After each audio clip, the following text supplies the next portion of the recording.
Seja bem-vindo ao nosso 40º dia da leitura bíblica anual. Eu sou Everton Alonso.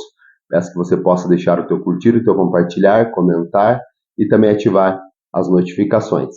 Hoje nós iremos fazer a leitura de Gênesis no capítulo 42, iremos até Marcos no capítulo 12, retornaremos para o livro de Jó no capítulo 9 e no capítulo 8, Jó no capítulo 8, e por fim leremos Romanos no capítulo 12. Diz assim, Gênesis no capítulo 42. O José agora, ele encontra os seus irmãos após ele interpretar os sonhos de Faraó, e Faraó dá um cargo elevado para ele no governo, ser governador do Egito. Agora ele tem um encontro com os seus irmãos. E diz assim, Gênesis no capítulo 42. Quando Jacó subiu, soube que no Egito havia trigo, disse a seus filhos: Por que vocês estão aí olhando um para os outros? Disse ainda: Ouvi dizer que há trigo no Egito. Desçam até lá e comprem trigo para nós, para que possamos continuar vivos e não morramos de fome. Assim, 10 dos irmãos de José desceram ao Egito para comprar trigo. Jacó não deixou que Benjamim, irmão de José, fosse com eles, temendo que algum mal lhe acontecesse. Os filhos de Israel estavam entre os outros que também foram comprar trigo, por causa da fome na terra de Canaã. José era o governador do Egito, e era ele que vendia trigo a todo o povo da terra. Por isso, quando os irmãos de José chegaram, curvaram-se diante dele com o rosto na terra. José reconheceu seus irmãos logo que os viu, mas agiu como se não os conhecesse. E lhe falou asperamente: De onde vocês vêm? Respondeu eles: Da terra de Canaã para comprar comida. José reconheceu seus irmãos, mas eles não o reconheceram. Lembrou-se então dos sonhos que tiveram a respeito dele e lhe disse: Vocês são espiões, vieram para ver onde a nossa terra está desprotegida. Eles responderam: Não, meu senhor, teus servos vieram comprar comida. Todos nós somos filhos do mesmo pai. Teus servos são homens honestos e não espiões. Mas José insistiu: Não, vocês vieram ver onde a nossa terra está desprotegida. E eles disseram: Teu servo eram 12 irmãos, todos filhos do mesmo pai na terra de Canaã. O caçula está agora em casa com meu pai, e o outro já morreu. José tornou a afirmar: E como lhe farei então?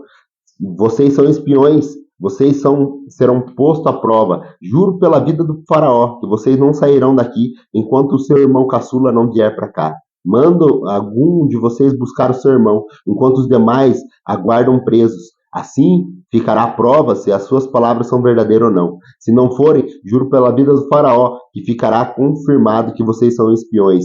E deixou presos por 3 dias. No terceiro dia, José lhe disse: Eu tenho temor de Deus. Se querem salvar a sua vida, faça o seguinte: se vocês são homens honestos, deixe um de seus irmãos aqui na prisão, enquanto os demais voltam, levando trigo para matar a fome das suas famílias. Tragam-me, porém, o seu irmão caçula, para que comprovem que as suas palavras e vocês não terão que morrer. Eles se prontificaram a fazer isso e disseram uns aos outros: Certamente estamos sendo punidos pelo que fizemos ao nosso irmão. Vimos como ele estava angustiado quando nos implorava pela sua vida, mas não lhe demos ouvido.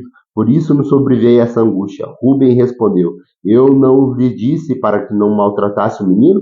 Mas vocês não quiseram me ouvir. Agora teremos que prestar contas do nosso sangue. Eles, porém, não sabiam que José podia compreendê-los, pois lhe falava por meio de um intérprete. Nisso, José retirou-se e começou a chorar, mas logo depois voltou e conversou de novo com eles. Então lhe escolheu Simeão e mandou acorrentá-lo diante deles. Em seguida, José deu ordem para que enchesse de trigo suas bagagens, devolvessem a prata de cada um deles, colocando-os na bagagem, e lhe dessem mantimentos para a viagem. E assim foi feito.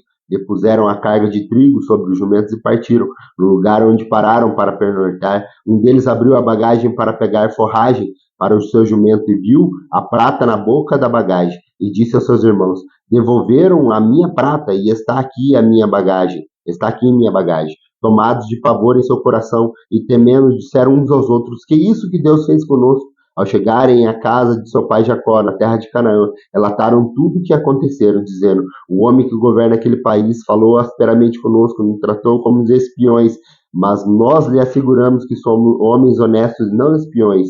Dissemos também que éramos 12 irmãos, filhos do mesmo pai, e que um já havia morrido, e que o caçula estava com nosso pai em Canaã. Então o homem que governava aquele país nos disse: Vejamos se vocês são homens honestos. Um dos seus irmãos ficará conosco, aqui comigo, e os outros poderão voltar e levar mantimentos para matar a sua fome e das suas famílias. Tragam-me, porém, o seu irmão caçula, para que eu comprovasse que eles, para que vocês não são espiões, mas sim homens honestos. Então lhe devolverei os seus irmãos e autorizarei a fazer negócio nessa terra. Ao esvaziarem as bagagens, dentro da bagagem de cada um estavam a sua bolsa cheia de prata. Quando eles e seu pai viram as bolsas cheias de prata, ficaram com medo e lhe disseram ao pai: Vocês estão tirando meus filhos de mim. Já fiquei sem Jacó, agora sem Simeão, e ainda querem me levar Benjamim? Tudo está contra mim. Então Rúben disse ao pai: Pode matar meus 2 filhos se eu não trouxer de volta. Deixo aos meus cuidados e eu trarei. Mas o pai respondeu: Meu filho não descerá com vocês. Seu irmão está morto e ele é o único que resta. Se qualquer mal lhe acontecer na viagem que estão por fazer, vocês farão estes meus cabelos brancos descer à sepultura com tristeza. Vamos agora ao livro de Marcos, no capítulo 12, onde Jesus começa a falar da parábola dos lavradores e também ele fala sobre o pagamento de impostos a César e ele fala da realidade da ressurreição. Marcos, no capítulo 12, no verso 1, diz assim: Então Jesus começou a lhe falar por parábolas. Certo homem plantou uma vinha, colocou uma cerca ao redor dela, cavou um tanque para prensar as uvas e construiu uma torre. Depois arrendou a vinha a alguns lavradores e foi fazer uma viagem. Na época da colheita, enviou um servo aos lavradores para receber delas parte do fruto da vinha, mas eles os agarraram e espancaram e mandaram embora com as mãos vazias. Então enviou-lhes outro servo, e eles bateram na cabeça e humilharam. Enviou outro ainda, o qual mataram. Enviou-lhe muitos outros, e alguns bateram e outros mataram.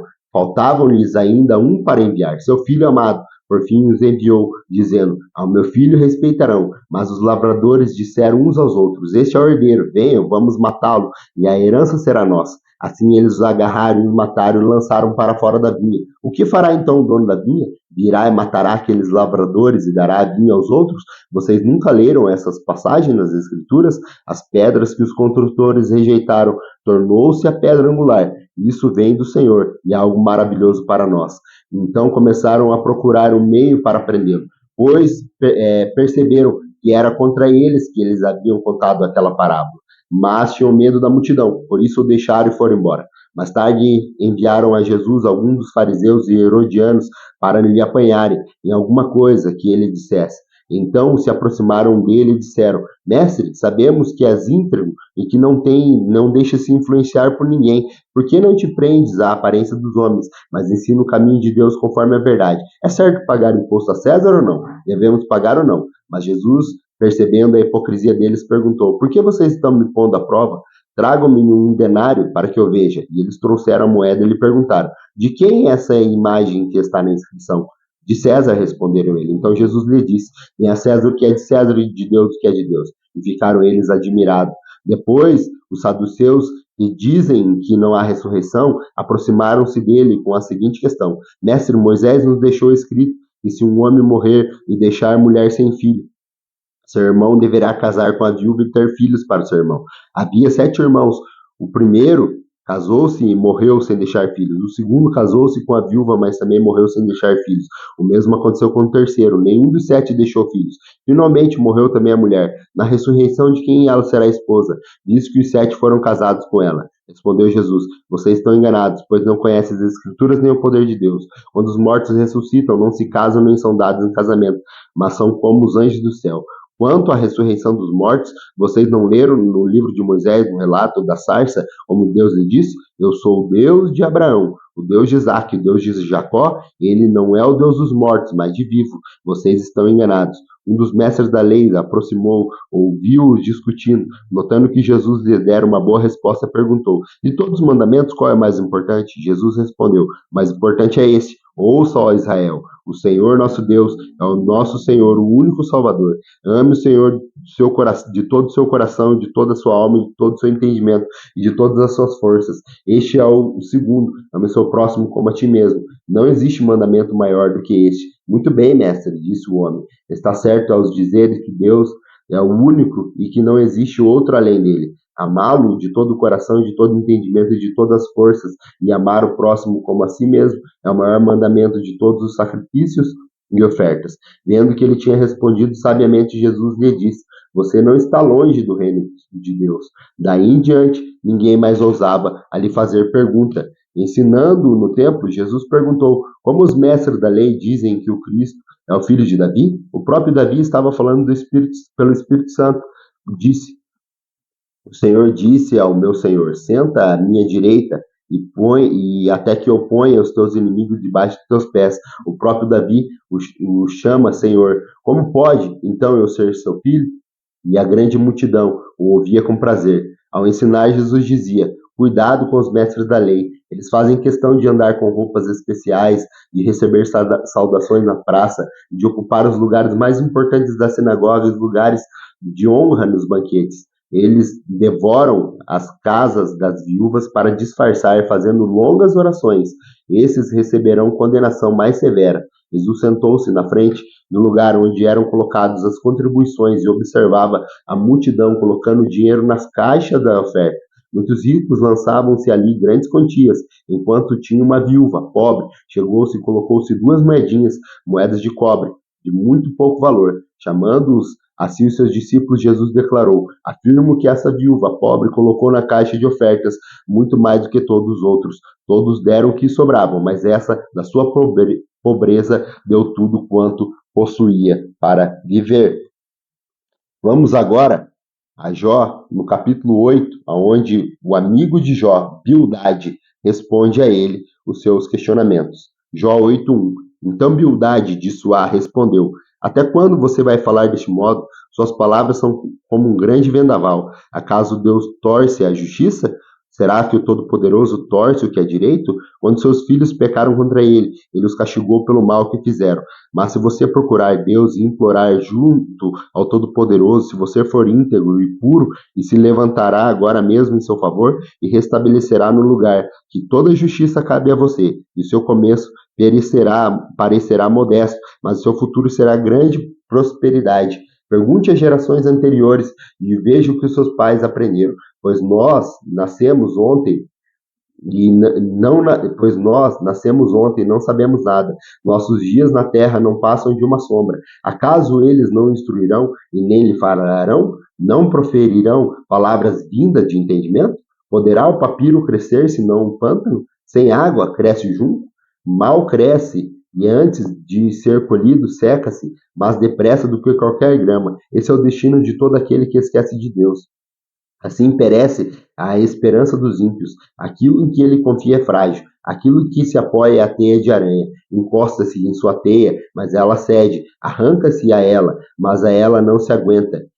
E ele é como uma planta bem regada ao brilho do sol, espalhando seus brotos pelo jardim, entrelaçam as raízes em torno de um monte de pedras e procuram um lugar entre as rochas. Mas, quando é arrancada do seu lugar, este a rejeita e diz: nunca vi, e este é o fim da sua vida. E do solo brotam as plantas, pois o certo é que Deus não rejeita o íntegro, e nem fortalece as mãos do que fazem o mal. Mas quanto a você, ele encherá de riso a sua boca e de brados de alegria os seus lábios. Seus inimigos vestirão de vergonha e as tendas dos ímpios não mais existirão. Vamos agora para a última leitura do nosso dia, que está lá em Romanos, no capítulo 12, onde ele fala de sacrifícios vivos e também do amor. Diz assim Romanos 12: portanto, irmãos, rogo pela misericórdia de Deus que ofereçam em sacrifício vivo, santo e agradável a Deus, que é o culto racional de vocês. Não se amoldem aos padrões deste mundo, mas transformem-se pela renovação da vossa mente, para que sejam capazes de experimentar e comprovar a boa, agradável e perfeita vontade de Deus.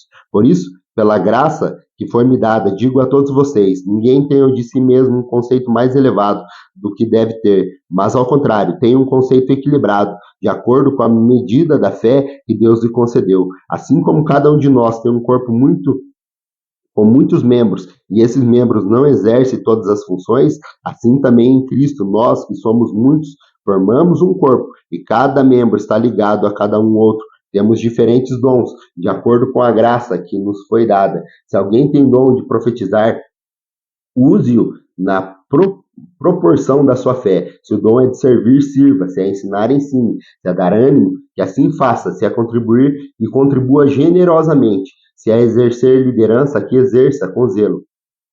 Se é mostrar misericórdia, que o faça com alegria. O amor deve ser sincero. Odeie o que é mal, apegue-se ao que é bom. Dedique-se uns aos outros com amor fraternal. Prefiram dar honra aos outros mais do que a vocês. Nunca falte a vocês o zelo. Sejam fervorosos no espírito. Sirvam ao Senhor. Alegrem-se na esperança. Sejam pacientes na tribulação. Preservem-se na oração. Compartilhe o que vocês têm com os santos e as suas necessidades.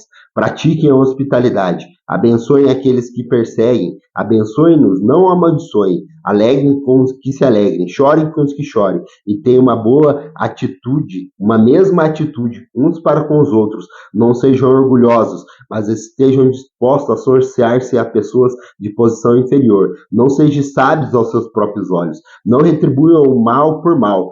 Procurem fazer o que é correto aos olhos de todos. Façam todo o possível para viver em paz com todos. Amados, nunca procurem vingar-se, mas deixem com Deus a ira, pois está escrito: minha é a vingança e eu retribuirei, diz o Senhor. Ao contrário, se o inimigo tiver fome, dele de comer, se tiver sede, dele de beber. Fazendo isso, você amontoará brasas sobre a cabeça dele. Não se deixe vencer pelo mal, mas vença o mal com o bem. Muito obrigado pela tua companhia. Aguardo você amanhã para mais um dia da nossa leitura bíblica.